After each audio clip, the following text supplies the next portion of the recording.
आइए जानते हैं आज की कुछ अंतर्राष्ट्रीय खबरों को। पहले एक नजर आज की हेडलाइंस पर। रिहाई के बाद महबूबा मुफ्ती का ऐलान, नहीं भूली हूं उस काले दिन के काले फैसले की बेइज्जती। हैदराबाद, घरों में घुसा पानी, सड़क पर बह गई कार, भारी बारिश से हैदराबाद में भयावह मंजर। गोंडा में 3 बहनों पर एसिड फेंकने का आरोपी बना पुलिस की गोली का शिकार। हाथरस, अब 4 वर्षीय मासूम बच्ची से दुष्कर्म, चचेरा भाई है आरोपी।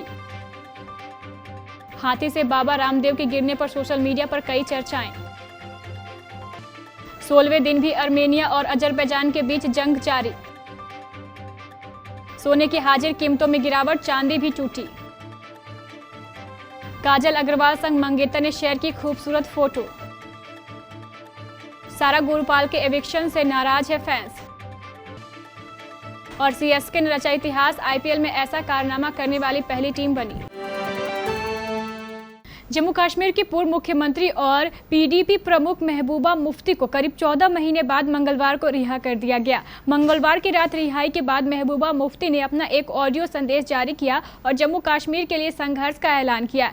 पिछले साल 5 अगस्त को जम्मू कश्मीर से अनुच्छेद 370 को हटाने और धारा 35A को खत्म करने से ठीक पहले जन सुरक्षा कानून के तहत महबूबा मुफ्ती को नजरबंद किया गया था, मगर मंगलवार को करीब 14 महीने बाद रिहा कर दिया गया। तेलंगाना की राजधानी हैदराबाद सहित अनेक जगहों पर लगातार बारिश की वजह से भयावह स्थिति हो गई है। हैदराबाद की सड़कें पानी से लबालब भर गई है। कहीं हॉस्पिटल में पानी भर गया है तो कहीं सड़क पर कार बहती दिखी। खेतों में पानी भरने से फसलों का नुकसान हो गया। बचाव और राहत अभियान लगातार जारी है। तेलंगाना के हिस्सों में भारी बारिश के मद्देनजर सीएम की तरफ से अलर्ट जारी कर दिया गया है। गोंडा पुलिस के हाथ बड़ी कामयाबी लगी है। 3 सगी बहनों पर एसिड अटैक करने के आरोपी को पुलिस ने गिरफ्तार कर लिया है। पकड़ने की कोशिश के दौरान आरोपी ने पुलिस पर फायरिंग कर दी, जिस पर जवाबी कार्रवाई में पुलिस ने भी गोली चलाई और आरोपी घायल हो गया। एनकाउंटर के बाद पुलिस ने आरोपी को गिरफ्तार कर लिया। फिलहाल पुलिस आरोपी का जिला अस्पताल में इलाज करा रही है।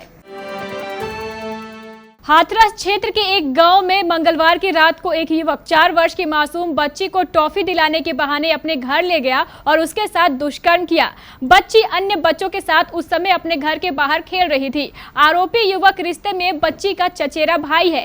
काफी देर तक जब बच्ची घर नहीं पहुंची तो परिवार वालों ने उसकी तलाश शुरू की। कुछ देर बाद यह बच्ची आरोपी के घर पर एक कमरे में बंद रोती हुई मिली। उसकी आवाज सुनकर परिवार वालों ने उसको कमरे से निकाला। तब बच्ची ने परिवार वालों को अपने साथ हुई पूरी घटना की जानकारी दी। पुलिस भी मौके पर पहुंच गई और परिवार वालों से घटना के संबंध में जानकारी ली। घटना की रिपोर्ट दर्ज करने के लिए बच्ची के ताऊ ने तहरीर दे रखी है। आरोपी फिलहाल फरार है। पुलिस उसकी सरगर्मी से तलाश कर रही है।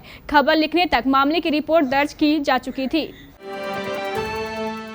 योग गुरु बाबा रामदेव सोमवार को अपने एक योगाभ्यास के दौरान एक दुर्घटना का शिकार हो गए। हाथी पर बैठ योगा करने के दौरान बाबा रामदेव का संतुलन बिगड़ गया और वह जमीन पर गिर गए। हालांकि इस दौरान उन्हें कोई चोट तो नहीं आई, लेकिन बाद में ट्विटर समेत अन्य सोशल मीडिया पर उनका वीडियो वायरल हो गया। इस दौरान तमाम यूजर्स ने इस घटना पर अपनी प्रतिक्रियाएं भी दी है। कुछ लोगों ने ट्विटर पर लिखा है कि बाबा रामदेव को अस्पताल में भर्ती कराया गया। हालांकि अब तक इस पर कोई भी आधिकारिक जानकारी सामने नहीं आई है।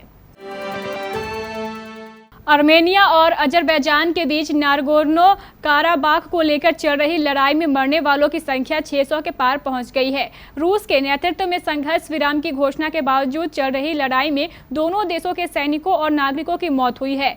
नागोर्नो काराबाख के सैन्य अधिकारियों ने बताया है कि मंगलवार को उनके 16 सैन्यकर्मी युद्ध में मर गए।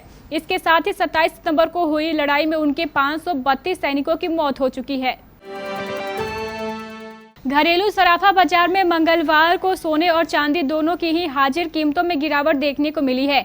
HDFC सिक्योरिटीज के अनुसार राष्ट्रीय राजधानी दिल्ली में मंगलवार को सोने की कीमतों में 133 रुपए की गिरावट दर्ज की गई। इस गिरावट से दिल्ली में सोना 51,989 रुपए प्रति 10 ग्राम के भाव पर आ गया। सिक्योरिटीज के अनुसार सोने में पिछले 3 सत्रों में पहली बार गिरावट दर्ज की गई है। सिंघम फेम एक्ट्रेस काजल अग्रवाल ने साल 2020 को अपना वेडिंग ईयर चुना है। काजल बिजनेसमैन गौतम किचलू के साथ अक्टूबर के अंत में शादी के बंधन में बंधने जा रही है। शादी की तैयारियां जोरों पर चल रही है। इसी के साथ दोनों सोशल मीडिया पर एक दूसरे के प्रति प्यार जता रहे हैं, जिसे देख प्रशंसक भी बड़ा खुश है। हाल ही में काजल के मंगेतर ने उनके साथ एक खूबसूरत तस्वीर शेयर की, जिस पर काजल ने भी कॉमेंट किया। काजल के मंगेतर गौतम ने इंस्टाग्राम पर काजल संग ट्रेडिशनल आउटफिट में एक फोटो शेयर की है। फोटो में कपल की क्यूट बॉन्डिंग नजर आ रही है। बिग बॉस 14 में पहले फर्स्ट नॉमिनेशन के तुरंत बाद फर्स्ट एलिमिनेशन से फैंस शॉक्ड रह गए। कंटेस्टेंट सारा गुरपाल के पहले वीकेंड में ही शो से बाहर हो जाने पर दर्शक अपना रिएक्शन सोशल मीडिया पर जाहिर कर रहे हैं। इसके अलावा सीनियर्स के सारा को बिग बॉस हाउस से बेघर करने के फैसले को लेकर भी फैंस अपनी राय रख रहे हैं। दरअसल सारा शो से बाहर करने का फैसला सीनियर्स हिना खान, गौहर खान और सिद्धार्थ शुक्ला का था। ऐसे में सारा के शो से बाहर होने पर सोशल मीडिया यूजर्स अपनी नाराजगी जाहिर करते हुए सीनियर्स के फैसले को अनफेयर बता रहे हैं। इंडियन प्रीमियर लीग के 13वें सीजन में बेहद ही खराब शुरुआत के बाद महेंद्र सिंह धोनी की चेन्नई सुपर किंग्स संभलती हुई दिखाई दे रही है। मंगलवार को खेले गए मुकाबले में सीएसके ने सनराइजर्स हैदराबाद को 20 रन से मात दी। इस जीत के साथ ही सीएसके आईपीएल में एक अनोखी उपलब्धि हासिल करने वाली पहली टीम बन गई है। इंडियन प्रीमियर लीग के इतिहास में सीएसके की सनराइजर्स हैदराबाद पर यह 10वीं जीत थी।